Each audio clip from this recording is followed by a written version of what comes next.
Let's get started. I want to review, I was here last time and we talked about the 5 major pieces to the life puzzle.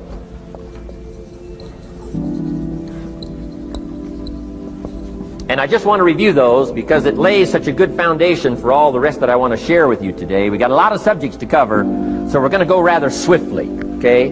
Put on your mental track shoes here and run with me today, because I'm going to deal mostly in concepts. Expect you to, fill in a lot of the details, because I've got a lot to share. I want to get through it all. But let's lay this foundation again of the 5 major pieces. Happens to be the title of my latest book. But I think it is so valuable in laying a foundation. It's some of the things I learned between ages 25 and 30.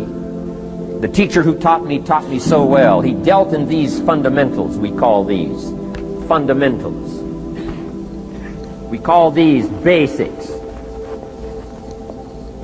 Basics for sports, fundamentals for sports, fundamentals for your business, fundamentals for the way you deal with your family, a few simple things. Few basic things that if you practice every day can make all the difference in the world, how it works out. I boiled it down to 5 major pieces to the life puzzle. Let's just review those. Number 1 is philosophy. Philosophy, as I taught the last time I was here, philosophy, in my personal opinion, is the major determining factor in how your life works out. Philosophy, the major determining factor in how your life works out. Philosophy. To form our philosophy, you got to think. You got to use your mind. You got to process ideas. And this whole process over a lifetime, starting way back here when we were children, schools that we've attended, our parents, our experiences, all this stuff that we've processed by the thinking process helps to develop our philosophy. And in my opinion, each person's personal philosophy is the major factor in how your life works out. Here's what I called it in that last presentation when I was here. It's called the set of the sail. Each person's personal philosophy is like the set of the sail. Now, I used to think it was circumstances that ordered my life. If someone would have asked me at age 25, Mr. Rohn, how come you're not doing well? Pennies in your pocket, creditors calling, nothing in the bank, behind on your promises to your family, you live in America, 25 years old, got a beautiful family, every reason to do well, and things are not going that well for you. What is wrong here? It would not have occurred to me to blame my philosophy. I mean, it would not have occurred to me. Saying, well, I got this lousy philosophy, and that's how come I got pennies in my pocket and nothing in the bank, things aren't working well. That would not have occurred to me. I found it much easier to blame the government. Much easier to blame the tax problem. I used to say taxes are too high. Top tax rate when I first started paying taxes, 91%. Back then, when your income reached a certain level, all your income over that, 91%. So I used to say that's too high. Now, the top tax rate's about 33%. But people are still saying what? Taxes are too... See, but you can't use that anymore. If it's gone from 91 to 33, how could it be too high? Come on. I threw all that old excuse stuff away. Some people found it, though, and they're using it these days. My old list. I used to blame the traffic, the weather, used to blame circumstances, right? People say I'm too tall, I'm too short, I'm too old, I was raised in obscurity, raised on a farm, parents of modest means, all the stuff.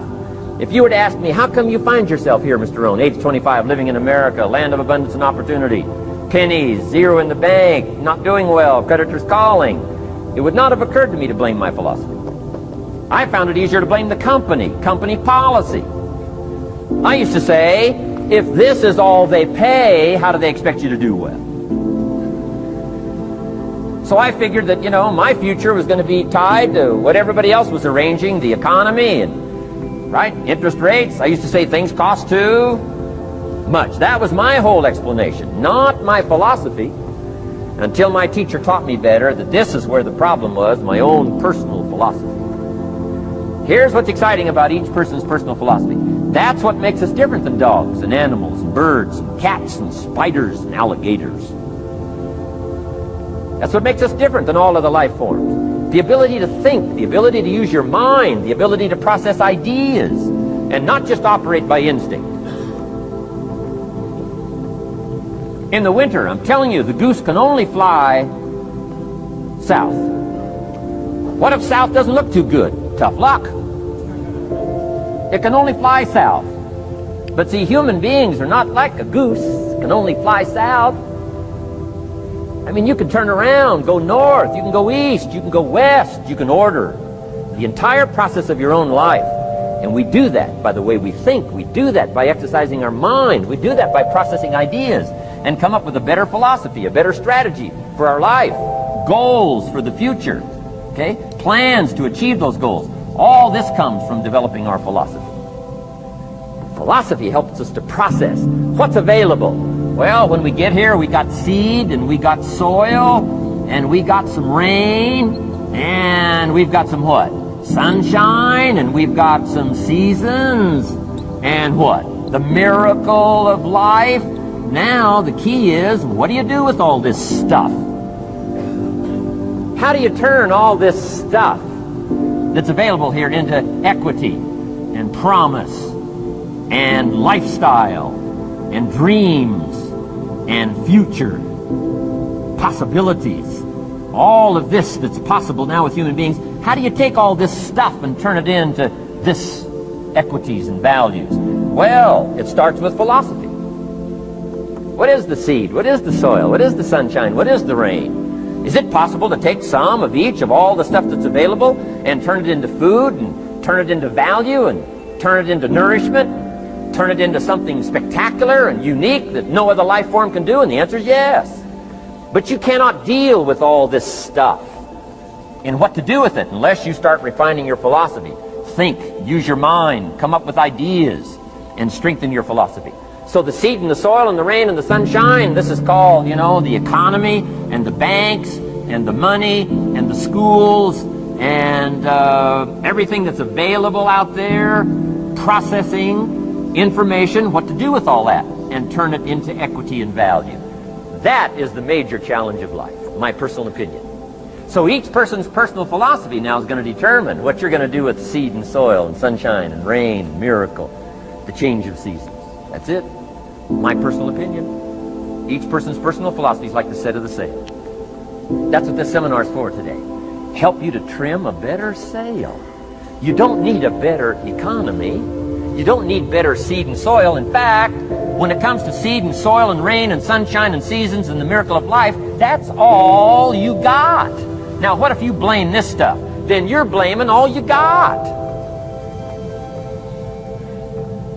If you blame the economy, and you blame the schools, and you blame the teachers, and you blame the sermons and the preachers, and you blame, the marketplace, and you blame the company and company policy, what else is there? When some people get through with their blame list, there isn't nothing else. That's all there is. And if you blame the only thing you've got to work with, I'm telling you, it's called mistake colossal. In not understanding that that's all you've got to work with. And if this is all you've got to work with, then you don't change the seed, and you don't change the soil, and you don't change the rain, and you don't change the sunshine, you don't change the seasons. Right? Guy says, I'll take 3 springs, 4 summers, 9 falls, no winters. No! You can't fool with this stuff. You got to take it like it comes. Then what do you change to make your life work well? You got to start with your philosophy. Guess what I had to do at age 25 in order to change my own future? I had to change my mind. I had to change my thinking. I had to change my philosophy. I was messed up on what was causing my problem.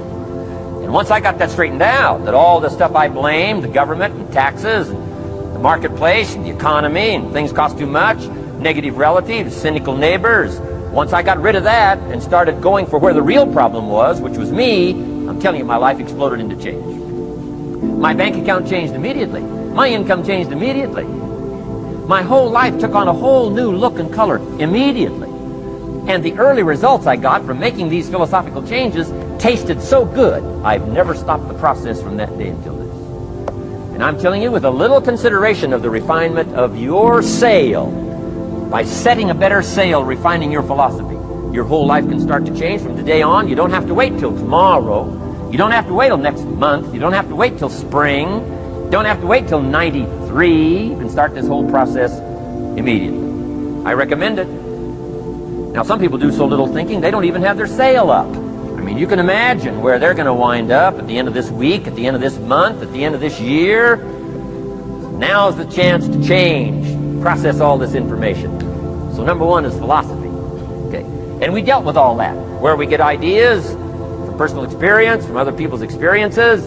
I don't want to get into all those details because we covered that the last time I was here. But philosophy, that's number one, my personal opinion. Each person's personal philosophy. Here's the definition of success and failure. Just make this note. Here's failure. A few errors in judgment, repeated every day. Now you can automatically assume, Mr. Rohn, I say, I can understand that. A few errors in judgment repeated every day. For 6 years?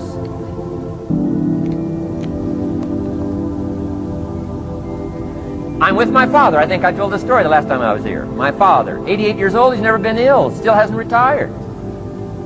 Not long ago, midnight, we're getting ready to go to bed. We've drilled a new well, got some extra water, got some more acres going. He's all excited. At midnight, we're getting ready to go to bed. My father's eating what he calls his midnight snack. A little bite to eat before you go to bed. Don't have to go to bed hungry.